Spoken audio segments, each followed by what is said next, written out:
Welcome to Samba Samba. Enjoy the video. In this video, I will explain how to start a Nissan Rogue with the key. It's a straightforward process, but knowing the correct steps ensures a smooth start every time. We'll cover everything from inserting the key to turning the ignition, making sure you feel confident. This guide is perfect for anyone needing a quick refresher or learning for the first time.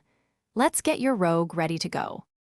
Once you have your Nissan Rogue key, the next step is to insert it into the ignition. This cylinder is usually found on the right side of the steering column.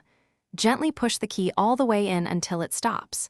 If it doesn't go in smoothly, try flipping the key over. It only fits one way.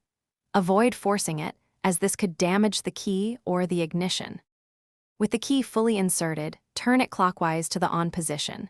You'll see dashboard lights illuminate. Then, continue turning the key further clockwise to the start position.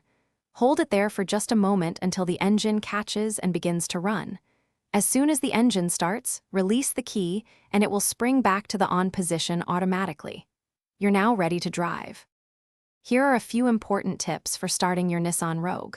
Always make sure your vehicle is in park or neutral and the parking brake is engaged for safety.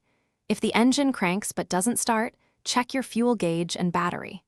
Also, avoid leaving the key in the on position for extended periods without the engine running, as this can drain your battery. Happy driving! Thanks for watching. Consider subscribing if we helped you.